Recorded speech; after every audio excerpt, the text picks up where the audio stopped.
On November 27th, 1997, citizens from a small Midwestern town called Carpenter's Bay were shocked to discover that one of their own brutally massacred his family, as well as ending his own life on Thanksgiving Day.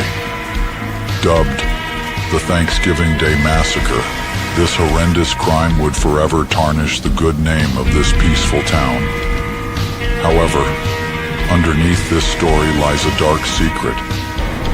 A secret involving a government cover-up to hide the real story of what happened that fateful day. As the old saying goes, truth is stranger than fiction. Asset 13, The Last Thanksgiving, written by Julius Freeman, art by Greg Warrenchak, available on Global Comics. Evil has a new holiday.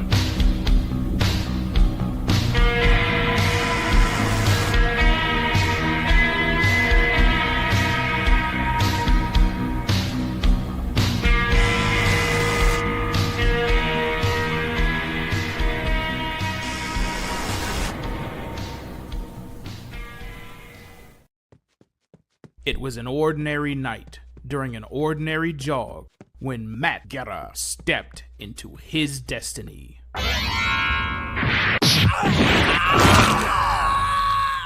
Using his Jeet Kune Do, Matt teaches would-be violators that the cost of crime is too high for them to afford. But little does Matt know, his act of bravery has run afoul of Los Valientes, Orange County's most notorious street gang.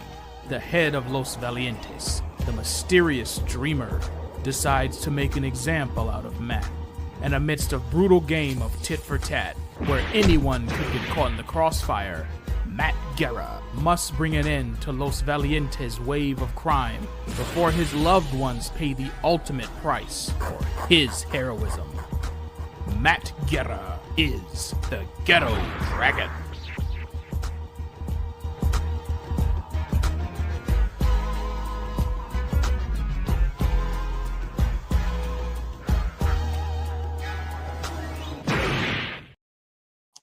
Hey, welcome back to another edition of Let's Talk About It. I'm your host, Julius Freeman, and with me today is no one. Kyle's not back. The AI machine has malfunctioned yet again, and I have not been able to update or upgrade my AI machine. So apologies for that. So no Kyle this week again. But no, in all seriousness, Kyle couldn't make it again this week because it wasn't because of hockey. And it wasn't because for any other reason that he just got sick. He caught something during the week and he's still recovering from it. And he wanted to rest up tonight because tomorrow he's attending the Ontario Comic Con. I don't think it's called Comic Con. I think it's called something else. But yeah, so there's no Kyle today. I'm going solo again and talk to the camera and to all you fine people out there who are watching live and may watch the replay. Justin, what's up, Justin? Julius better show up with an eye patch and a puppy. Dude, I thought about that, man, but I thought about that earlier today when I was, preparing the show, and I realized that I don't have anything to put on, or else I would have totally showed up with the eye patch, the black tooth, and maybe a fake bird on my shoulder and the hook. That would have been kind of cool. That would have been fun, wouldn't it? Maybe next time. When I think about a topic of a show and it pertains to me being able to dress up for it, I might do it because that would have been fun for sure. Yeah, for sure, man. Hey, what's up, Crenshaw? I was drinking rum earlier, so I'm doing my part. Hey, that's what it's all about. Kyle Bot is down with the virus. That's right. He got a computer virus because he went to a pirate website that had a bunch of pop-ups and Trojan horse, viruses. It's not coffee, it's whiskey. I just ran it. I didn't have any glass cups, so that's why I'm drinking from a coffee mug, in case anyone's wondering. What a loser, choosing to be sick over talking about comics. What's up, Ben? How you doing, man? Yeah, I hope I'm glad you guys made it back to the show and hang out with me. And there's a bunch of other streams going on right now from what I can see on X and I'm sure other places. So thank you for hanging out with me and talking about piracy in comics. But before I get into that, I just hope that all of you out there read some pretty good comics. Some good comics came out this week.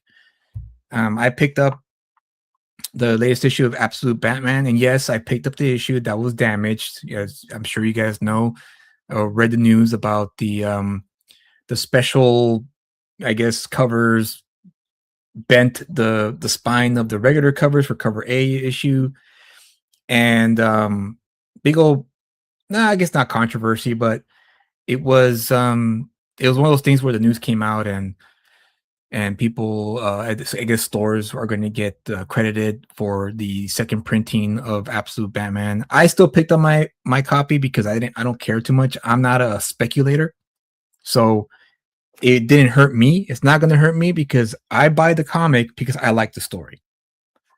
Sometimes I buy comics just to have it so I can resell it down the line, but I don't really do that often. I just always buy comics and read them and collect them and keep them for as long as I need them or need money. So yeah, I still picked up my issue. I have not read it yet. It got added to the pile of books that I haven't read yet that I need to catch up on, and I'm sure you guys can identify with that. Ben says just downloaded my PDF copy of The Fourth Father. Excited to read it. I love Mateo Scalera's artwork. Yeah, that's cool, dude. That's cool that you got that. Let me know how that is because I'm always on the lookout for new comics. I just got to find the time to read them. But today's episode is about piracy in comics. And the reason why I'm talking about this is because everyone lost their crap on X this week because of some website. I don't know the name of the website. Maybe you guys who are listening can bring me up to speed to the name of the website. I think it's I Read Comics Online or something like that. And I guess it got shut down due to copyright infringement, I imagine. I don't know if it got reported or what, but apparently it wasn't Read Comics Online. Okay, Read Comic Online. I never heard of this website. I never really I shouldn't say I'm not a big fan of pirate comics. I just never went out of my way to find online pirate comics, I guess. Never heard of it until it got shut down. Yeah, same here, Ben. I never heard of it either until I saw people complain about it and being sad that it was gone. So I did a little bit of research. I didn't really look too deeply into it because I don't care. If I'm being real, I don't care. I'm indifferent to piracy in comics. I'm actually in reality, I'm indifferent to piracy in general because people are going to do what they're going to do, right? I can't control what other people do outside of me. If people want to host a website where they ask people to send them their digital copies of books and they're going to post it for free on the website and they want to have all this stuff there and have people follow the traffic come in, then hey, I can't stop them, right? I can't do anything about it. The only ones who could do anything about it is the government, which apparently that's probably what happened. It got so big, and usually these things happen this way. Something gets so big, so large, that once you start making money, and I imagine the guy who hosted the website started making a good amount of money. The moment you make money from these websites, sorry, I got my window was open. I meant to close it. They, that's when they come down on you, right? That's why when Napster, I'm aging myself in the 90s when Napster became a thing in the late 90s, and the Lars Ulrich, the drummer from Metallica, came out and started speaking out against Napster and how he found that it was illegal for people who were downloading the music for free, not paying for it, that kind of thing, blah blah blah. That's what started it right there. The whole I guess the precursor to streaming like we have today. Back then there was no streaming. We didn't have the technology for that yet. However, the downloading music for free was fun, like just huge. I mean, I'm guilty of it. I downloaded a bunch of music because of not just Napster but LimeWire. LimeWire was my go-to because Napster had been shut down after the whole thing happened there, and so I discovered LimeWire and downloaded a bunch of stuff from LimeWire, a bunch of music, mainly music. So fast forward to now, and I guess reading comics in a pirate website is a thing now. I didn't know. I'm indifferent to it. I personally don't care. But it got me thinking about the pros and cons to having a website like that and who it benefits and who it doesn't benefit. And I think it was an important topic to discuss because I like to unpack stuff. That's my thinking process is to what is this controversial topic? Let's unpack it. Let's look at the pros and cons and see exactly who it benefits, who it doesn't benefit. What's the whole perspective? Well, I like to pull back and have this perspective on this topic so that way I can have a better understanding of it and I can have a clear, I guess, judgment as to whether or not I would do something like pirate a comic book. And personally, I don't. I prefer to buy the digital, or if I could get a free copy directly from the creator, cool. Or if I could afford a copy of the book, I just buy the book either at my shop, at my local comic shop, or on their online shop. It just depends on the situation. Crenshaw says, I used it to gather pics for the stream you're on. Yeah, I remember you mentioning that, and I thought that was interesting because that's the reason why it got me thinking about it. Of like, you probably, I'm sure you never heard of Human Target. I'm sure you've heard of the other books, Miracle Man, V for Vendetta. Those are very popular books, and so it's kind of like you could just go to the local comic shop and buy yourself a copy, right? But Human Target by Edvin Bjelkovic and Peter Milligan, it's not. I mean, you could find it, but it's not something that the publisher will reprint every year like they do Watchmen and V for Vendetta, because quite frankly, it wasn't as popular as those books. It's my personal favorite. I personally love Human Target, and I love the 4 issues that I have, and I revere those issues to this very day because it was a very influential book for me. But I also understand someone like you, Crenshaw, who probably has never heard of it, wants to read it online. Now you can't. So I get there again, pros and cons, right? And we'll discuss more of that as we talk about it. But this week, that was the major talking point of Twitter, which was the fall of this website. And again, it got me thinking about a bunch of stuff regarding that. And that's why I decided to talk about it. And hopefully you guys can share your thoughts on it. And again, I personally, I'm indifferent to it. I can't stop pirates from doing what pirate things, right? So I wanted to share this with you guys because I thought, again, a very interesting topic. And it came from a source that, from a mainstream source. Ram V, the writer of the popular DC book New Gods. That's pretty good. Just give me a second here. Let me just share my screen. And part of the reason why I want to engage on X regarding these topics is because for the most part, no one wants to have a nuanced conversation on there. It's all about you're an idiot, you're dumb.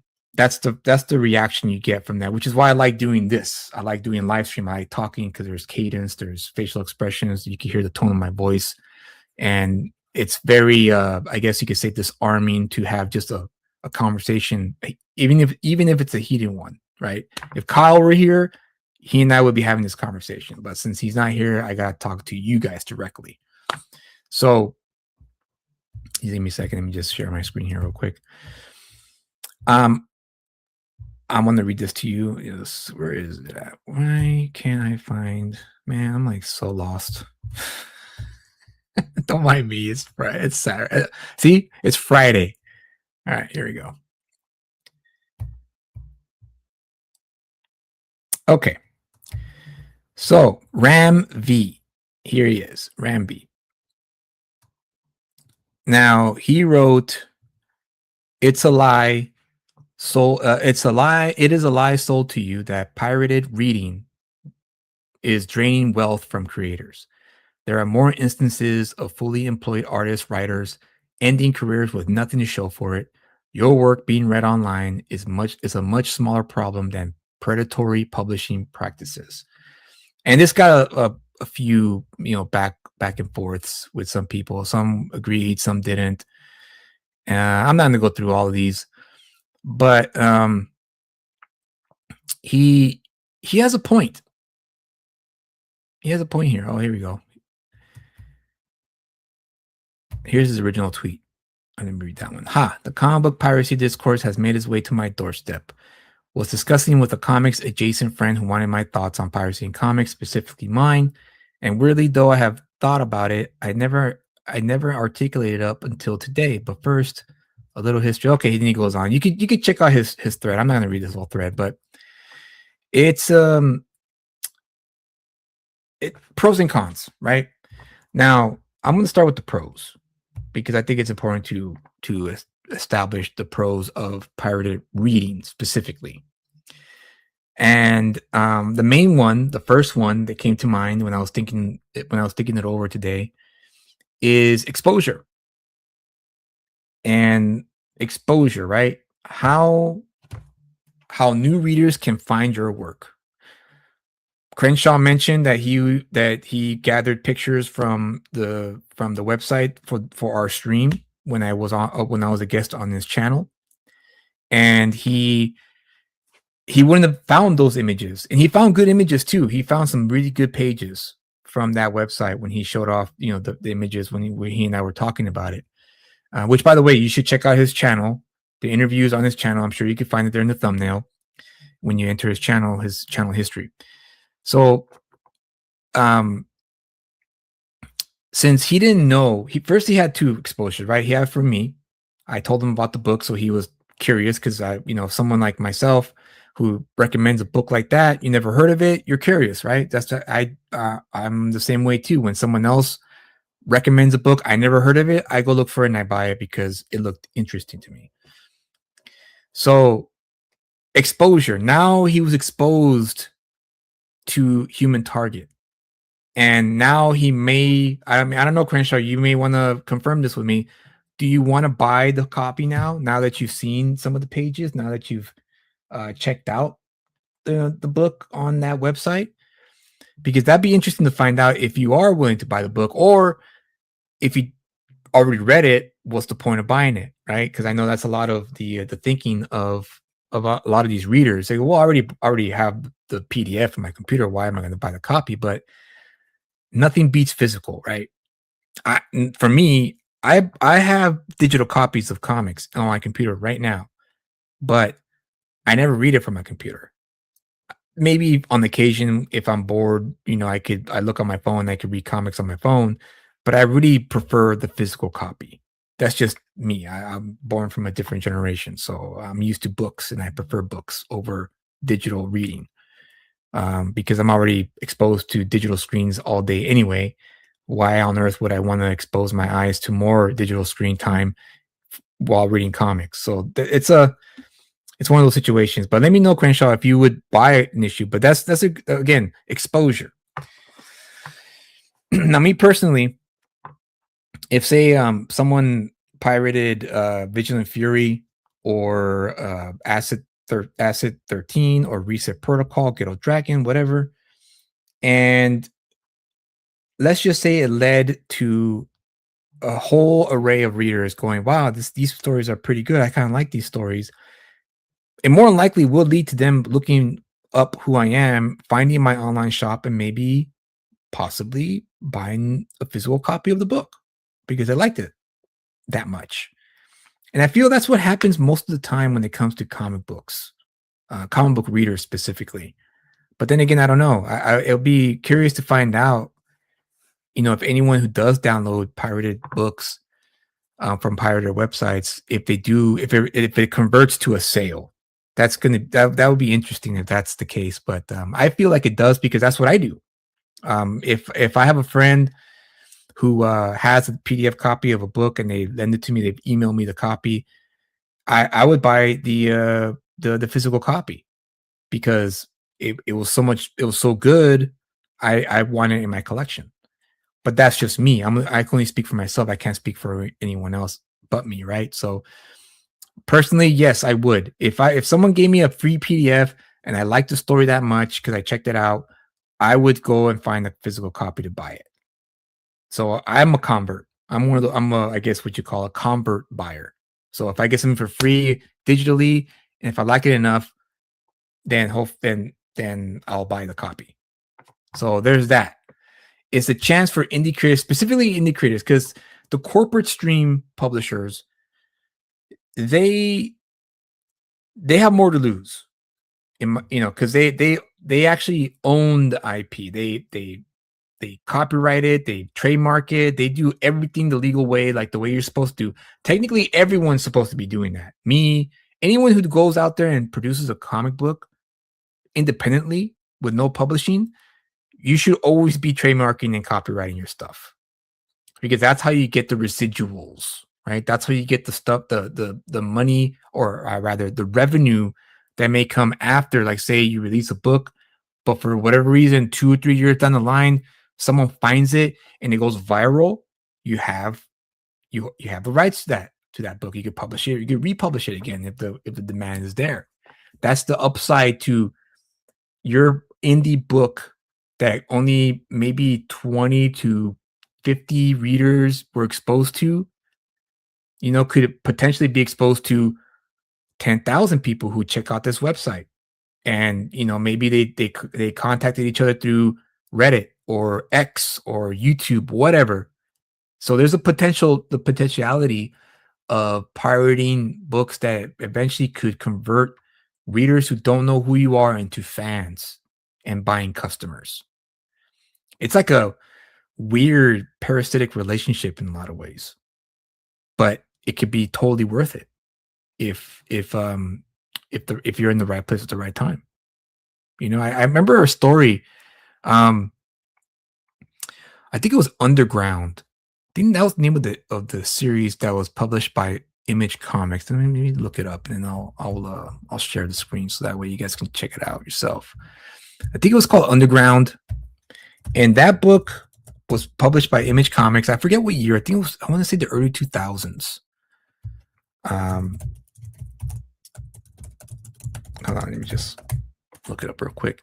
And I don't know how true this story is, but I heard that when it was initially released, it didn't do well. It did okay, but it didn't do well.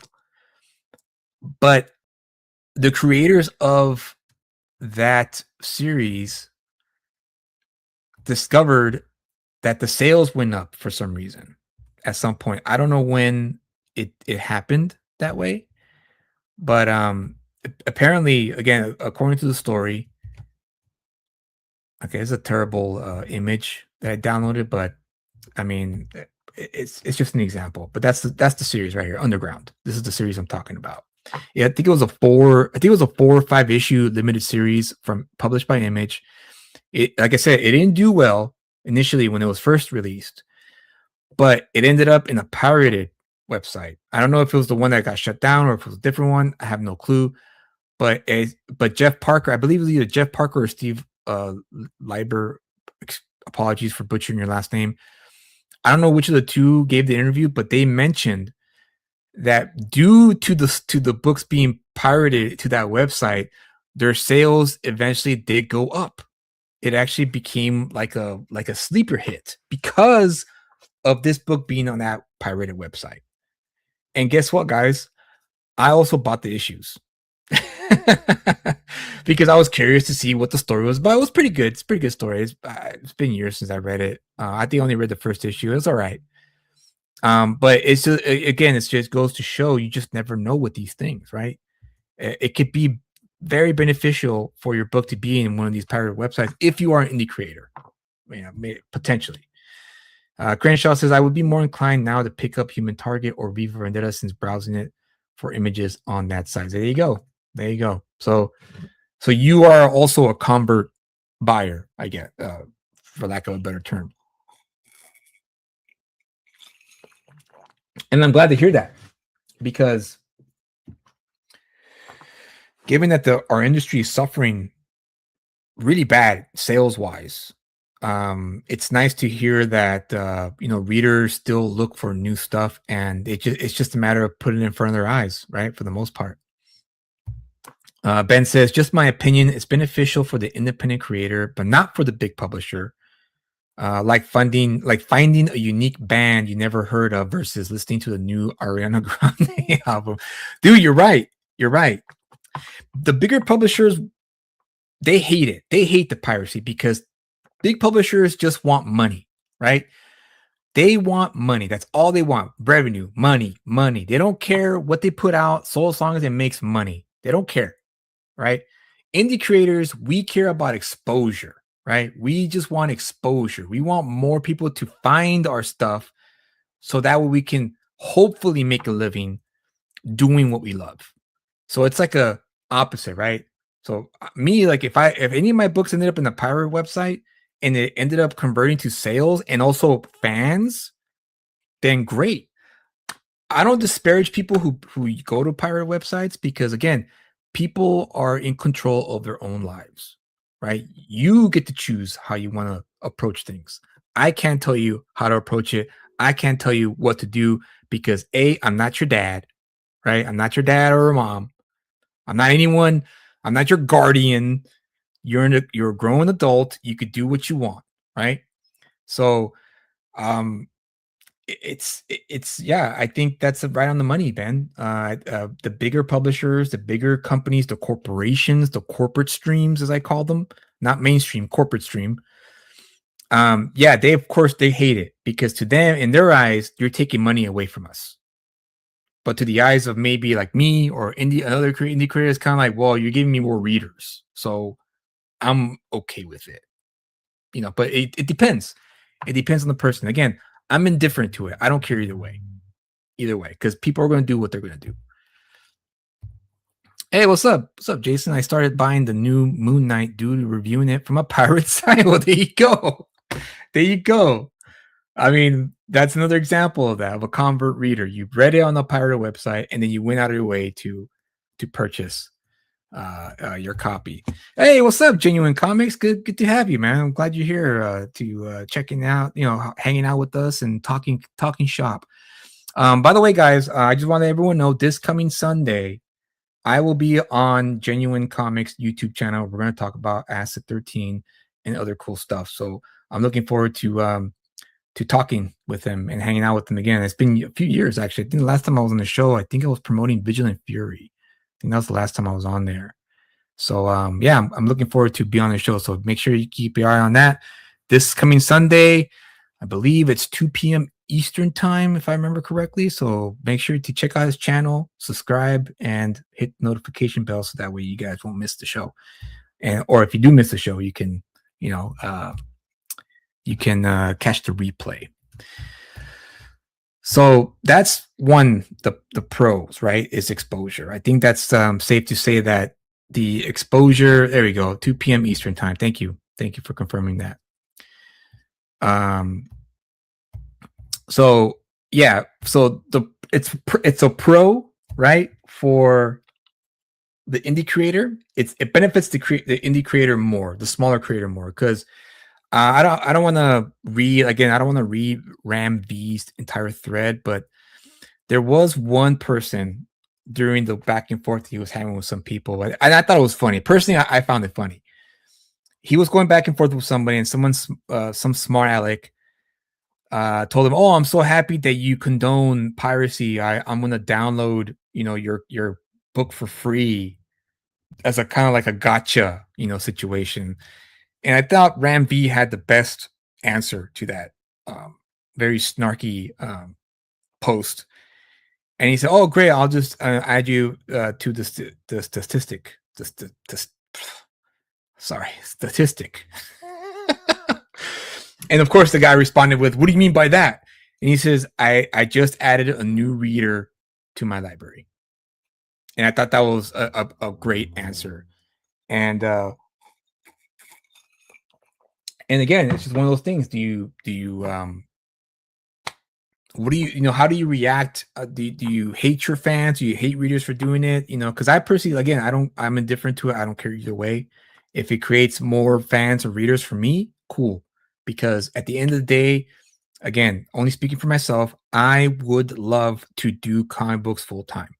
That's the end goal for me, is doing this full time and being able to provide for my family, provide for my livelihood, and be able to do what I love, and that is telling stories. And unfortunately, the road there, there's many roads to get there. It just depends on which road you decide to take and if you want to stick with it or not. So yeah, indie creators will benefit the most. Corporate owned publishers, not so much. They will shut you down because they want your money. And again, it's normal. It's fine, And so the cons, I really couldn't think of a lot of cons, because again, the conversion rate, depending on the conversion rate, it really does depend on whether or not the balance is there, right? So if there's more conversion rate, then I guess it kind of leans towards more of the pro than it does the con, because the con only the con is only through the eyes of the big publisher, the big corporate owned publishing house, or even the smaller publishers too, the ones who actually rely on sales to stay alive, who don't have the money machine like Disney, the conglomerate machine Disney, or the conglomerate machine at this point Paramount for DC. Because if a book doesn't sell, the conglomerate corporation just keeps pumping money into it because they only care about the IP. They view the Paramount company corporation, the Disney corporation, they view Marvel and DC Comics as IP farms. That's all they see them as, IP farms. They don't care about the quality of the book. They don't care about any of that stuff. They just care about what can we take and make it to a movie or a TV show for our streaming services. So that's the reality of it. So that's why they're kind of failing up in a lot of ways, because every quarter they just, we're going to get money anyway, whether we do good or bad. That's my feeling as to what's going on in the corporate sphere of things regarding comics. Dave says, people can buy digital comics from me. I cannot worry about it landing on pirate sites. We have no control over that. Might as well be grateful that people want to read it. Yeah, there you go. That's a good attitude, Dave. I like that attitude. That's a good outlook. And you're right. You can't stop people from doing that. They could buy your PDF, right? If you offer your PDF copy of your book and they decide, hey, I'm going to upload this to this pirate website so that way people can read it. What are you going to do, right? You can't really do much about that, because the person who uploaded it to that website could be living in Mexico for all you know. And what are you going to do? Call the Mexican government and say, hey, this person uploaded my PDF to the pirate site? Do something about it? It's kind of like, no. But that's a good attitude. You're great. Might as well be grateful that people want to read it. And that is true for a lot of us indie types. I'm grateful for the readers that I have, and I hope it grows. I hope it grows to a good number where, again, I could do this for a living full time. So yeah, that's a good way to look at it, Dave. That's pretty good. Crenshaw says, I feel like generally speaking, those that pirate and never buy wouldn't buy in any case. Yeah, I think that's the case. And I think that might be a small number of people too. I don't think that percentage is high as most people think it is. Because at the end of the day, right, I like the running joke. I got to word this properly because I don't want to get struck by by YouTube. Is it better to look at a picture of a beautiful woman, or would you rather have the woman be there with you physically? That's you can use your imagination. But again, going back to the idea of like a digital copy of a book and the physical book, I always prefer the physical book, right? The physical book is always key for me. I always prefer that over the digital. But if I do back digital, just because I want to take a chance with this new creator, I never read his work before, so I don't want to spend $30 or $40 on the book.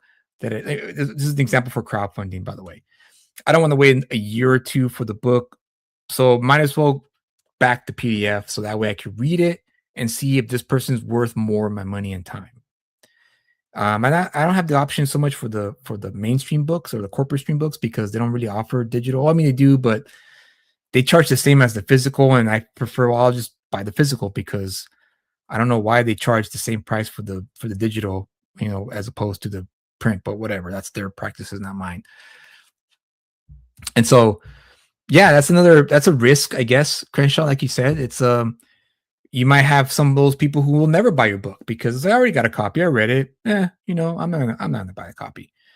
So I guess it just depends on the conversion rate, right? But that's the only con I could think of, which is pretty much loss of revenue for the corporate owned publishing house and potentially the indie creator too. Because like you mentioned, Dave, you sold the PDF to a fan or a reader and they upload it to the pirate site, and let's just say nothing comes of it.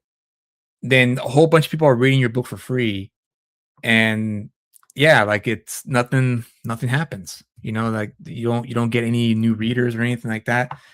And that's a risk as well. But like you said, you have no way of controlling that. So why worry about it?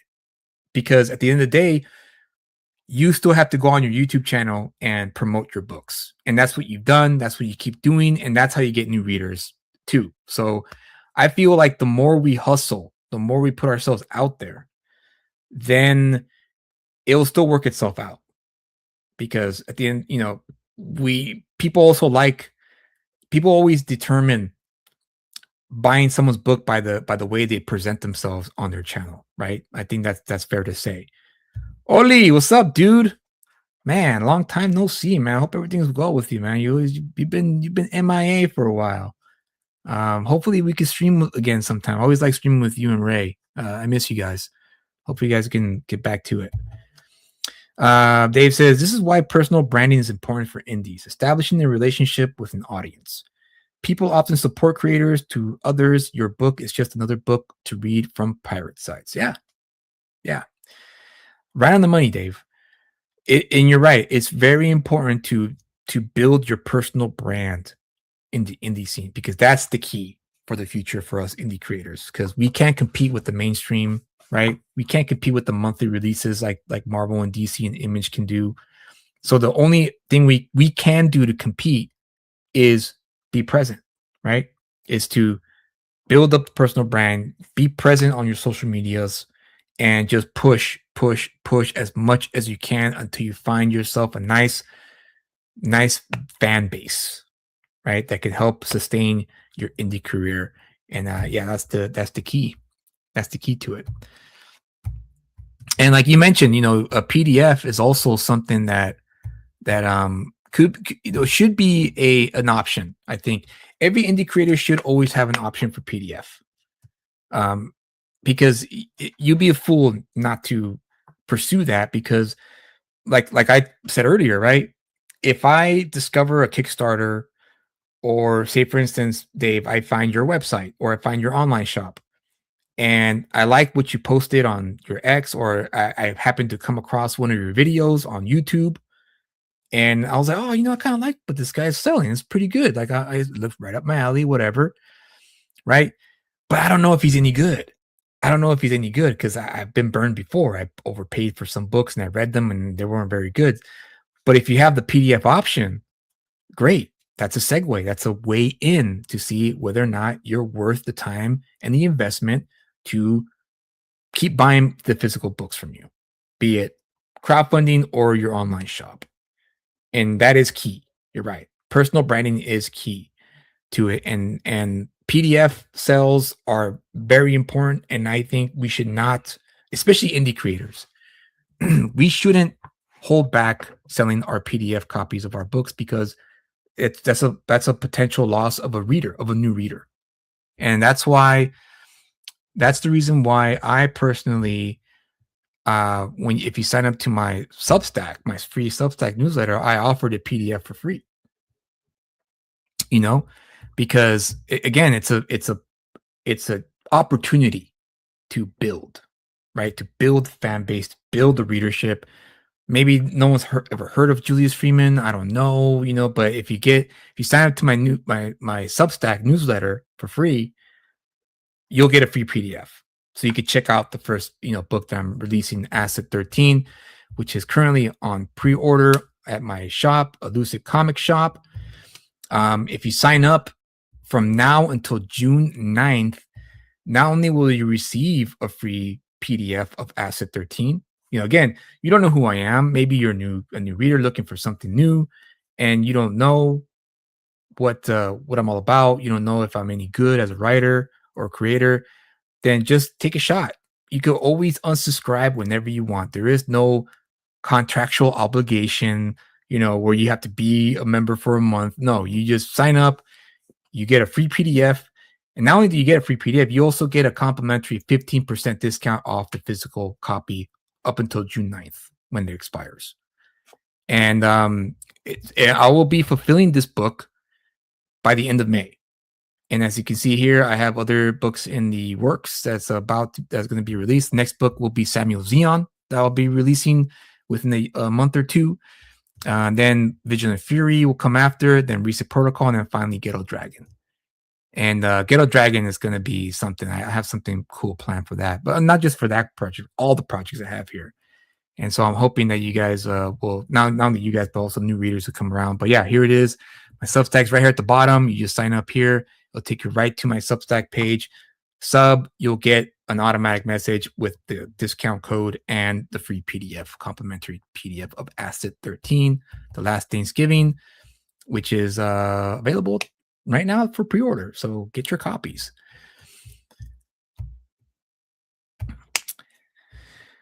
Do you think creators should offer free comics? Yeah, absolutely, dude. Absolutely. Yeah. It just depends on your library, in my opinion. In my opinion, if you have multiple books, let's just say you have 6, okay? And of course you want to make your money back, right? Because if you're a creator like myself and like you, Dave, and Oli and everyone else who wants to make comic books, for the most part, we pay out of pocket. We pay out of pocket because we love this medium. We love to tell stories in this medium. So we are willing to sacrifice a lot just to get it done ourselves without waiting for permission. Fair to say, right? So yes, I think creators should offer free comics on Global Comics for sure. It just depends on which book you want to give out for free. So maybe you think one book is like really good, and you think it's worth the money that you're charging. So maybe not that one, but maybe this other one that you like, and maybe you think, oh, this will be a good one to get people interested in my work. Then yeah, I would say go for it. Maybe not forever, and maybe not free forever. Maybe free during a campaign, or free during a sequel to the book, right, that you're working on. Maybe the first book did well, and now you're about to release a second one. Offer for free. You back this one, you get this book for free, and then you'll get more readers who are like, oh, and also it will help with again building your readership. That's the goal, right? Is to build the readership to a sustainable amount of people, so that way you can do this full time. I would love to do this full time, right? That's the goal. So yeah, absolutely. I think me. I mean, that's why I'm offering Asset 13 for free if you sign up to my free Substack. It won't be forever. It'll be up until June 9th when I take it down, and now it's no longer going to be offered like that. So I guess it's just a matter of how you want to market, how you want to promote it.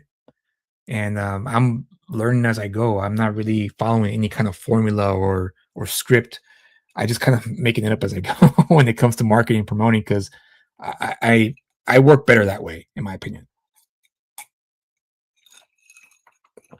So yeah, I for sure you should offer for free.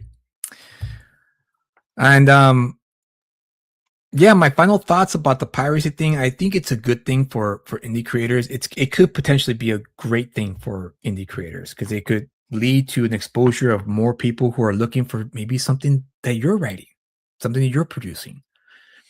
And this idea of like, I might lose revenue or I might lose money, that's a corporate thinking. That's corporate thinking, because they're all about money. But us indie creators, us single independent indie creators, we're all about exposure and telling a great story. Right? I mean, that's my approach. That's my outlook on this thing. This is the reason why I keep doing it, because I love it. I do. I love telling stories in this medium, and I want to do it for as long as I can, possibly can. But the whole loss of revenue thing, that again, that's corporate thinking. But for us, is about building and telling stories, great stories, as best stories that we can, right? And show all the readers out there that, hey, look, I may not be published by Marvel. I may not be published by DC or Image or Dark Horse, but damn it, I know I can write. I know I can tell a great story. Just give me the shot. Give me the shot. Give me the chance. If you're not liking what DC and Marvel and Image are doing, and you're looking for something a little bit more dangerous, a little bit more edgy, pick up a Lucy comic, right? Or for you, Dave, if you're still listening, Genuine Comics. If you're looking for superhero stories that are a bit a little different than what you're getting from the corporate mainstream, check out my books. We have the edge. We just don't know how to market and promote it, right? I think that's the flaw of a lot of us indie creators, that we need to tap into our inner Stan Lee. That's simple as that. And with the pirating reading, it could be a benefit. It could be a benefit for the indie creators. Again, I'm indifferent to it. I don't care either way. But if it leads to more readers finding out my work, great, even better, because the conversion rate could be well worth it. And with that said, that's all I got tonight. I don't have my co-host with me, because if I had my co-host, I probably would be talking a lot more. But since he's not here, I pretty much covered my thoughts on all this stuff. And again, to remind everyone, this coming Sunday at 2 p.m. Eastern time, I will be on Dave Brink's YouTube channel, and we'll be talking about my project Asset 13, and also many other cool stuff about comics. I like talking to Dave. He's you could tell he's very, very serious man, but passionate about what he does. And I like that. I like talking to other passionate creators, because it just, for me, it's inspiring to talk to other creators who are just as dedicated, just as committed to telling great comic book stories, and going out of our way to make it happen without permission, without editorial permission, or submitting books to publishers and waiting for their responses. We just go and do it, get it out there, and build that readership. So check it out this coming Sunday, 2 p.m. Eastern time on Dave Brink's channel. Make sure to subscribe, hit the notification bell, so that way people, you'll remember and watch the show. It should be a good one. Yeah, guys, that's it. That's pretty much all I got.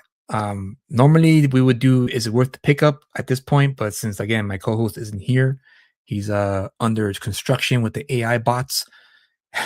So there'll be no Is It Worth the Pickup, even though I do miss doing that segment of the show, because it's really fun having the perspective of the reader in Kyle, and the perspective of the writer editor in me when we talk about a book that we read. So hopefully when he comes back next week, we'll bring it back and review. I want to, honestly, I don't know if you're still here, Ben, but I really want to review Cephas, or I can never pronounce it, dude. Why can't I? Cephas or Cephas? How do I pronounce that? I want to review that. I want to bring you back and put you in the hot seat and let you have our thoughts, live, as we discuss and break down the first issue of your book, because I think it'd be a very interesting conversation, to say the least. So I'll let you know, man. I'll let you know if that's the case. I gotta talk to Kyle about it, and then if it does go through, then I'll let you know. And yeah, which one, Justin? Is it Cephas or Cephas? Cephas? I want to say Cephas. I can never remember, dude. I'm so bad at that. Write it down phonetically for me. How would you say it properly? How would you pronounce it properly? Trash him, Kyle. And Kyle's real, man. Kyle will keep it real 100%. If you guys don't recall, when he did review Reset Protocol on the show, he didn't recommend it. I don't know if you guys remember that or not. And it was a little shocking, I'll admit, but hey, you gotta take the hits, right? Cephas, got it. Cephas, got it. Cephas, whatever. Cephas. I'll just say it that way. All right, guys. If you guys want to check out my online shop, the QR code in the corner there will take you to it. If you go on my Twitter, it'll be on the bio link. You'll see my tree link there, and you could go through it there. And again, if you want that 15% discount off the physical copy of Asset 13, which I have right here, just give me a second here. Which I have right here. Join my free Substack, and you'll receive a free PDF of Asset 13 it'll be without this. Let me see if I can focus it. The Samuel Zion PI preview, which is in the back here. This is it right here. Oh, there you go. That's the preview. It'll be without it, but if you get the 15% discount, it'll be in the physical copy. And I recommend you get that because it's not every day that people offer discounts on their books, especially a non-crowdfunding campaign like this one. This is not a crowdfunding campaign. This is a pre-order campaign. And you can order now. Like I said, I'm going to start fulfilling at the end of May. And get them while supplies last, because this version of Asset 13, once I run out and sell out of that version, it's going to revert back to just a regular 48-page one shot without the preview. So it's that link in your bio on that. Yes, it is. Yes, it is. And it's not going to be your typical newsletter either. I'm doing something a little different. I created a series called Tales from the Ghetto, which are personal stories of mine that I've observed, that I heard about growing up in the ghetto in my childhood neighborhood. And also next week, I will drop the first chapter of my novel called Secret Door. And watch out for that. You should get an email with the notification letting you know that it's live and ready. And I'm really excited and nervous at the same time because, again, I dedicated my life since I was 18 years old, to perfect sequential writing.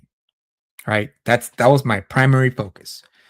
And then on the side, I started working on this novel, and I kept working on it. Something just told me, keep writing this, don't stop. And I kept writing. And finally, when COVID hit in 2020 and everything shut down, I wasn't working as much. Thankfully, my employer kept me on. Thank God for that, because I would have been in trouble if they had let me go, but he kept me on. He just cut my hours. And I had all this time, and I finished it during COVID. So I finished the whole novel during COVID. And then I kind of sat back and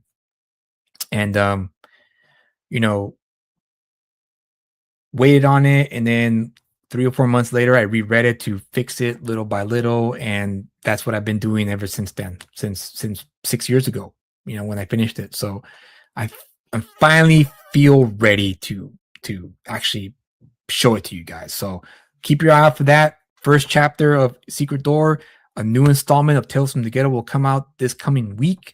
So keep your eyes open for that. Check those out. Let me know your thoughts. And then again, you sign up today, from today until June 9th, you will get a 15% discount off code for the physical copy and the free complimentary PDF of Asset 13. So with that said, guys, I hope you guys have a great weekend. And thank you again for showing up and hanging out with me. Thank you, Dave, for showing up. And hey, welcome to the show. Hopefully you keep coming back every Friday. I think you'll like it here. Have a good weekend, guys. Read as many comics as you can, and we'll see you in the next one. Peace.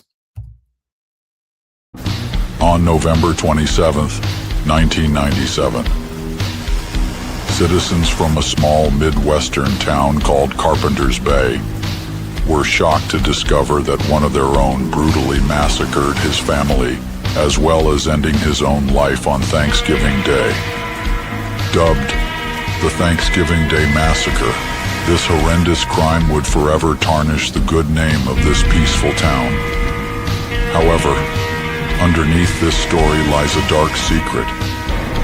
a secret involving a government cover-up to hide the real story of what happened that fateful day. As the old saying goes, truth is stranger than fiction. Asset 13, The Last Thanksgiving, written by Julius Freeman, art by Greg Warrenchak, available on Global Comics. Evil has a new holiday.